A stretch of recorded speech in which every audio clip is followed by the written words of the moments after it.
Inspired by the last talker, I'm going to have a little song about internet porn. No, just kidding.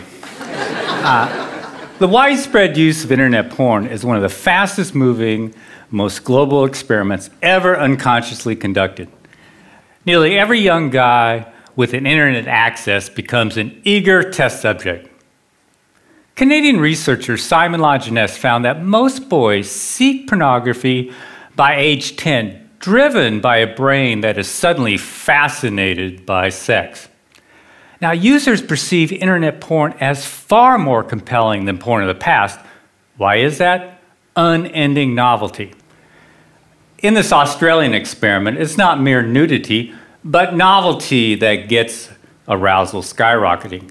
Subjects watch 22 porn displays. See that spike? That's where the researchers switched to porn the guys hadn't seen before. What happened? Their erections and their brains fired up. Why all the excitement? Mother Nature likes to keep a male fertilizing willing females as long as any new ones are around.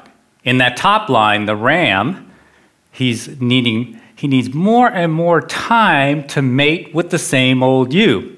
But if you keep switching females, the bottom line, well, it's just not the same. He can get the job done in 2 minutes flat and keep going until he is utterly exhausted. This is known as the Coolidge effect. Without the Coolidge effect, there would be no internet porn.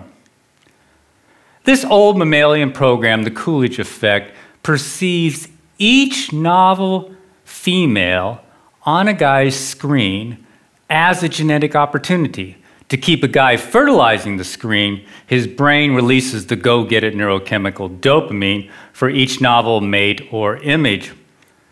Eventually, the ram will tire, but as long as the guy can keep clicking, he can keep going, and so will his dopamine. With internet porn, a guy can see more hot babes in 10 minutes than his ancestors could see in several lifetimes. The problem is he has a hunter-gatherer brain. A heavy user's brain rewires itself to this genetic bonanza, so his brain becomes associated with this porn harem. Such behaviors that are associated with this are being alone, voyeurism, clicking, searching, multiple tabs, fast-forwarding, constant novelty, shock, and surprise. As one young guy once asked, are we the first generation to masturbate left-handed? Now, real sex, in contrast, is courtship, touching, being touched, smells, pheromones, emotional connection, interaction with a real person. Now, what happens when our guy finally gets with a real mate? Well, researchers don't know much about the effects of internet porn for several reasons. In 2009, when Lajeunesse tried to study porn's impact, he couldn't find any college-age males who weren't using it. So the first serious dilemma is that studies have no control groups. Now, this creates a huge blind spot. Imagine if all guys started smoking at age 10 and there were no groups that didn't. We would think that lung cancer is normal for all guys. Undaunted by his lack of non-users, Lajeunesse asked 20 male students, is internet porn affecting you or your attitudes towards women? Their answer, nah, I don't think so. But they've been using it for about a decade then, pretty much non-stop. This is like asking a fish what it thinks about water. Which brings us to a second problem. Now, researchers haven't asked porn users about the symptoms Zimbardo described in The Demise of Guys. Arousal addiction symptoms are easily mistaken for such things as ADHD, social anxiety, depression, concentration problems, performance anxiety, OCD, and a host of others. Now, healthcare providers often assume that these conditions are primary, perhaps the cause of addiction, but never really the result of an addiction. As a consequence, they often medicate these guys without really inquiring about if they have an internet addiction. So guys never realized that they could overcome these symptoms simply by changing their behavior. Now, the third problem is it's hard to believe that sexual activity can cause addiction because sex is healthy.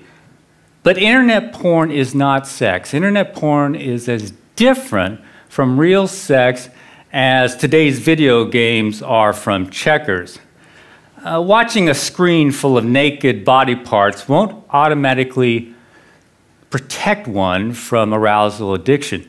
In this Dutch study, here's the title, they found that, in fact, of all activities on the internet, porn has the most potential to become addictive.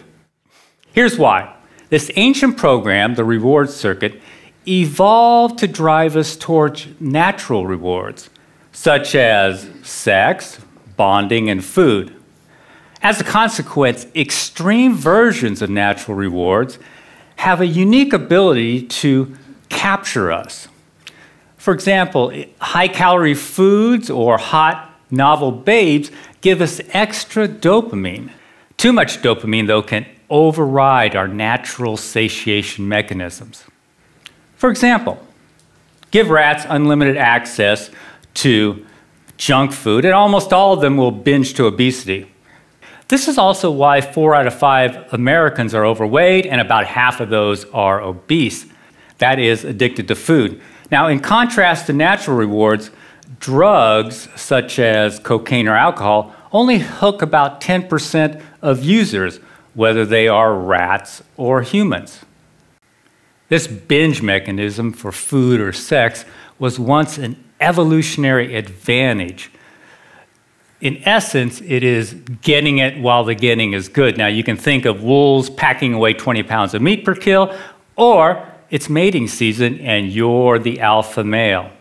What if mating season never ends? All those hits of dopamine can tell your brain to do 2 things. First, they say, man, you have hit the evolutionary jackpot. Second, they kick in a molecular switch called delta phos-B. I know it's a fancy word, but dopamine kicks in delta phos-B, and that starts to accumulate in the brain's reward circuit. Now, with excess chronic consumption of drugs or natural rewards, this buildup of delta phos-B starts to alter the brain and promotes a cycle of binging and craving. If the binging continues, the delta phos-B builds up and it can lead to brain changes seen in all addicts. So the dominoes are excess consumption, excess dopamine, delta phos-B, brain changes. One of the first changes is a numb pleasure response. It kicks in, and so everyday pleasures really don't satisfy a porn addict. At the same time, other physical changes in the brain make the brain hyperreactive to porn. Everything else in the porn user's life is sort of boring, but porn is super exciting. Finally, his willpower erodes as his frontal cortex changes. I can't emphasize this enough. All addictions share these same brain changes and the same molecular switch that kicks them in, delta phos-B. Now, scientists have used brain scans to measure these changes in drug addicts. Up here, these scans show a reduced pleasure response in drug addicts. These and several other changes have also been seen in gambling addicts, food addicts, very recently in video game addicts, and now in internet addicts. I apologize for filling up this slide with brain studies. Just notice the dates, but I want you to know that they exist. So far, all brain research points in only one direction. Constant novelty at a click can cause addiction. Now, we know this because when scientists examined former internet addicts, they found that these brain changes were reversing themselves. Unfortunately, none of these studies isolate porn users, but they do include them. Here's the game changer. At last, we have a group of guys who are no longer using internet porn. That's right, heavy users are voluntarily giving it up by the thousands. These guys are the missing control group in the great porn experiment. They're showing experts what changing one single variable can do. I call it the resurrection of guys, as opposed to the demise of guys. Now, before I continue, you probably want to know why any porn-loving guy in his right mind would give it up. 2 words: erectile dysfunction. Internet porn is killing young men's sexual performance. Now, Zimbardo said young guys are flaming out with women. This survey by Italian neurologists confirms what we have witnessed over the last few years. Now, sexual enhancement drugs often stop working for these guys if they ever did, because the problem isn't below the belt where Viagra works, nor is the problem really psychological. It's due to physical changes in the brain, those addiction-related changes. Their numb brains are sending weaker and weaker signals to their bananas. As Dr. Foresta says, it starts with lower reactions to porn sites, then there is a general drop in libido, and in the end, it becomes impossible to get an erection. There are 3 takeaways from this. First, Foresta is describing a classic addiction process: gradual desensitization. Second, internet porn is qualitatively different from Playboy. Widespread youthful ED has never been seen before. And finally, ED is often the only symptom that gets these guys' attention. The question is, what less obvious symptoms are they missing? Most don't figure that out until after they quit. Here's a guy in his late 20s. I've been to psychologists and psychiatrists for the last 8 years, have been diagnosed with depression, severe social anxiety, severe memory impairment, and a few others. Have tried Effexor, Ritalin, Xanax, Paxil, dropped out of 2 different colleges, been fired twice, used pot to calm my social anxiety. I've been approached by quite a few women, I guess due to my looks and status, but they quickly flew away due to my incredible weirdness. I've been a hardcore porn addict since age 14. For the last 2 years, I've been experimenting and finally realized that porn was an issue. I stopped it completely 2 months ago. It has been very difficult, but so far incredibly worth it. I've since quit my remaining medication. My anxiety is non-existent. My memory and focus are sharper than they've ever been. I feel like a huge chick magnet, and my ED is gone too. I seriously think I had a rebirth, a second chance at life. This is why pockets of guys are appearing all over the web: bodybuilding sites, sports sites, pickup artist sites, wherever men congregate. In essence, they are seeking a neurochemical rebirth. Here's a group on Reddit.com who call themselves Fapstronauts. Fapping is slang for solo sex, but what they really mean is giving up porn. They've added about 2,000 members since I captured this picture a month ago. This movement to unhook from porn is growing rapidly. In fact, groups are springing up all across the web and in Europe too. But there is a bizarre fly in the ointment. Guys in their early 20s aren't regaining their erectile health as quickly as older guys. How can a 50-year-old get his mojo back quicker than a 20-something? The answer, even though older guys have been using porn a whole lot longer, they didn't start on today's internet porn. Now, we know this is a key variable because the older guys didn't start having sexual problems until after they got high-speed internet. Now, today's young teens start on high-speed internet when their brains are at their peak of dopamine production and neuroplasticity. This is also when they are most vulnerable to addiction, but there's another risk. By adulthood, teens strengthen heavily used circuits and prune back unused ones. So by age 22 or so, a guy's sexual taste can be like deep ruts in his brain.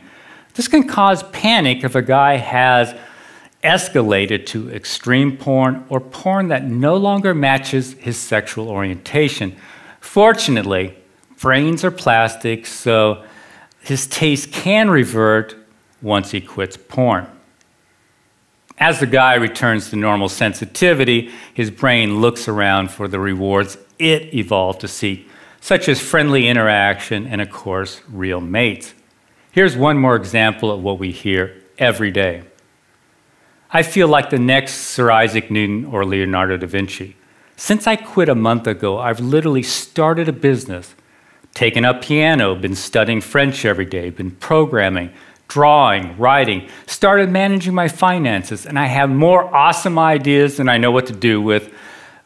My confidence is sky high. I already feel like I can talk to any girl. I'm the same guy who took 2.5 extra years to graduate from college because of procrastination and depression. I'll conclude with a wish. I'd like to see some Bardos guys who are wiping out and their caregivers and the experts listen to the thousands of men who are teaching us about arousal addiction by escaping it. Thanks for listening.